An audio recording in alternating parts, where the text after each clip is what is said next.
मुंहिंजो नालो एहसान अहमद रुसाणी आहे। हिन लेक्चर जो उनवान आहे मैटलैब में ॾाको सिग्नल पैदा करणु। हिन वीडियो में पाण ॾाको सिग्नल पैदा करण लाइ मैटलैब सिटाओ लिखणु सिखंदासीं। इन खां सवाइ पाण एके ॾाके सिग्नल यानी यूनिट स्टेप सिग्नल जूं मुख़्तलिफ़ सूरतूं पिणु पैदा कंदासीं। मैटलैब आइकन ते बिटो टिड़िक करे मैटलैब स्टार्ट करियो। न्यू स्क्रिप्ट ते टिड़िक करे नओं मैटलैब फाइल खोलियो। अक्सर प्रोग्रामनि जी शुरूआत आउं क्लियर वार्स सां कंदो आहियां। इन सां मैटलैब जी संभार यानी मेमोरी में मौजूदु समूरा फिरणा यानी वेरिएबल्स ढही वेंदा आहिनि।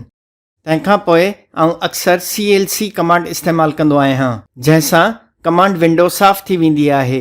हिते फिरणो A स्टेप सिग्नल यानी ॾाके सिग्नल जे एम्पलीट्यूड खे ज़ाहिर करे थो। पाण एम्पलीट्यूड 1 रखंदासीं। कैपिटल T फिरणो ॿिनि जुज़नि जे विच में साहीअ खे ज़ाहिर करे थो।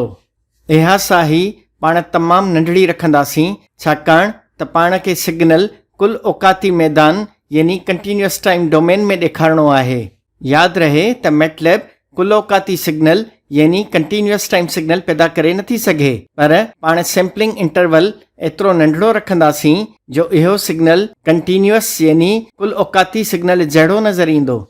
हाणे पाण औकाती महवर यानी टाइम एक्सिस जनरेट कंदासीं। टाइम एक्सिस पाण कंहिं बि वक़्त ते शुरू करे सघूं था ऐं कंहिं बि वक़्त ते ख़तमु करे सघूं था, पर पाण इन खे काटू 5 खां 5 ताईं खणी वेंदासीं।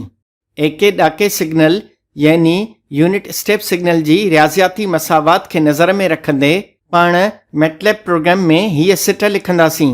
हिते फिरणो U यूनिट स्टेप सिग्नल खे ज़ाहिर करे थो। नंढड़ी T वक़्त खे ज़ाहिर करे थी। सिग्नल U खे कुल औकाती मैदान यानी कंटिन्यूअस टाइम में ॾेखारण लाइ पाण मैटलैब जी प्लॉट कमांड इस्तेमालु कंदासीं। लाइन विड्थ 2 रखंदासीं त जीअं प्लॉट में लकीर थोरी थुली नज़र अचे। ग्रिड ऑन सां मैटलैब फिगर में ग्रिड ठही वेंदी। एक्सिस कमांड सां सिग्नल जो ग्राफ पंहिंजी मर्ज़ीअ जी रेंज में प्लॉट थींदो ऐं फिगर ख़ूबसूरत नज़र ईंदी। हीअ कमांड X महवर ते लेबल लॻाईंदी। हीअ कमांड Y महवर ते लेबल लॻाईंदी ऐं टाइटल कमांड सां समूरी फिगर यानी समूरी शिकिल ते उनवान लॻंदो। हाणे पाण हिन ऑप्शन ते क्लिक करे पंहिंजे मैटलैब प्रोग्राम खे सांढींदासीं ऐं एग्ज़ीक्यूट कंदासीं। हाणे मैटलैब प्रोग्राम खे पंहिंजी मर्ज़ीअ जो को मुनासिबु नालो ॾींदासीं, पोइ सेव ते क्लिक कंदासीं त प्रोग्राम सांढिजी बि वेंदो त एग्ज़ीक्यूट बि थी वेंदो। एग्ज़ीक्यूट थींदे ई हीअ फिगर ज़ाहिर थींदी। तव्हां ॾिसी सघो था त हिन फिगर में ॾाको सिग्नल अची चुको आहे ऐं इन ॾाके सिग्नल जो एम्पलीट्यूड T बराबरि आहे 0 खां पहिरीं 0 आहे, जॾहिं त T बराबरि आहे 0 खां पोइ 1 आहे, छाकाणि त पाण A जो क़दुरु 1 रखियो हो, पर ज़रूरी न आहे त A जो क़दुरु हमेशह 1 हुजे। पाण एम्पलीट्यूड 2 रखंदड़ ॾाको सिग्नल बि जोड़े सघूं था। इन लाइ पाण A जो क़दुरु 2 कंदासीं ऐं Y महवर जो लेबल मटाए U ऑफ T जे अॻियां 2 लिखंदासीं। हिते टिड़िक करे पाण प्रोग्राम खे एग्ज़ीक्यूट कंदासीं। तव्हां ॾिसी सघो था त हिन भेरे जेको पाण खे ॾाको सिग्नल मिलियो आहे उन जो एम्पलीट्यूड 2 आहे। पाण हिते क्लोज़ ऑल कमांड बि लॻाए सघूं था, जंहिंसां जॾहिं बि प्रोग्राम एग्ज़ीक्यूट थींदो त अॻुवाट खुलियल फिगर यानी शिकिल बंदि थी वेंदी। ॾाके सिग्नल जो एम्पलीट्यूड काटू बि थी सघे थो। मिसाल तौरु पाण A जो क़दुरु काटू 1 रखी ॾिसूं था। हाणे पाण Y महवर जो लेबल पिणु मटाईंदासीं। प्रोग्राम एग्ज़ीक्यूट कंदासीं त हीअ फिगर ज़ाहिर थींदी। तव्हां ॾिसी सघो था त T बराबरि आहे 0 खां पहिरीं सिग्नल जो क़दुरु 0 आहे, जॾहिं त T बराबरि आहे 0 खां पोइ सिग्नल जो क़दुरु काटू 1 आहे, छाकाणि त पाण A जो क़दुरु काटू 1 रखियो आहे। हाणे पाण हिकु भेरो वरी सिग्नल जो क़दुरु 1 रखंदासीं, पर हिन भेरे पाण सीरियल एको ॾाको सिग्नल यानी शिफ्टेड स्टेप सिग्नल जनरेट कंदासीं। इन लाइ पाण T जी जाइ ते T काटू 1 लिखंदासीं ऐं Y महवर जे लेबल खे पिणु मटाईंदासीं ऐं हिते टिड़िक करे मैटलैब प्रोग्राम खे एग्ज़ीक्यूट कंदासीं। तव्हां ॾिसी सघो था त हीउ ॾाको सिग्नल t बराबरि आहे 1 ते शुरू थिए थो, छाकाणि त मूं t जी जाइ ते t=1 लिखियो हो, मतिलब त इन खे रुॻो हिकिड़ो ॾाको देरियो हो। तंहिं करे हीउ हिकु एको देरियल ॾाको सिग्नल आहे, यानी step signal delayed by 1 unit.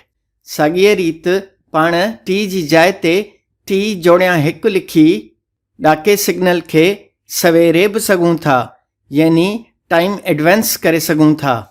हाणे वाए महवर खे मटाईंदासीं ऐं हिते टिड़िक करे मैटलैब सिटाव खे एग्ज़ीक्यूट कंदासीं। तव्हां ॾिसी सघो था त हिन फिगर में जेको एको ॾाको सिग्नल आहे उहो t बराबरि आहे काटू 1 ते शुरू थिए पियो, मतिलब त इहो हिकु एको सवेर शुरू थिए पियो। ॿियनि लफ़्ज़नि में इहो सवेरियल एको ॾाको यानी टाइम एडवांस्ड स्टेप सिग्नल आहे। अहिड़ीअ रीति पाण औकातन उबतियल यानी टाइम रिवर्स्ड सिग्नल पिणु जोड़े सघूं था। इन लाइ पाण खे t जी जाइ ते काटू t लिखणो पवंदो। हिन कमांड में पाण वाए महवर जे लेबल खे u(-t) लिखंदासीं ऐं हिते टिड़िक करे मैटलैब सिटाव खे एग्ज़ीक्यूट कंदासीं।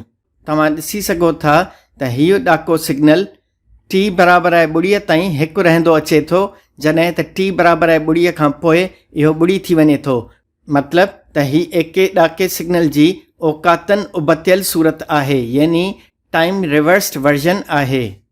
हिन आख़िरी मिसाल में पाण ॾिसंदासीं त औकातन उबतियल ॾाके सिग्नल खे सेरे सघिजे थो।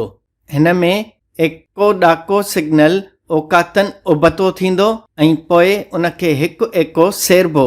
पाण वाए महवर जे लेबल खे साॻीअ रीति मटाईंदासीं ऐं हिते टिड़िक करे मैटलैब सिटाव खे एग्ज़ीक्यूट कंदासीं।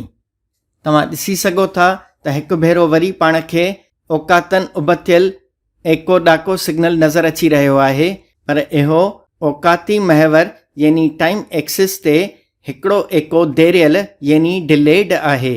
इन सां ई हीउ लेक्चर पंहिंजी पुॼाणीअ ते पहुतो। हिन वीडियो खे लाइक कंदा ऐं सिंधी साइंस चैनल खे सब्सक्राइब कंदा। असांजो फेसबुक सुफ़ो पिणु लाइक कंदा। कमेंट्स में पंहिंजी राय जो इज़हार ज़रूरु कंदा।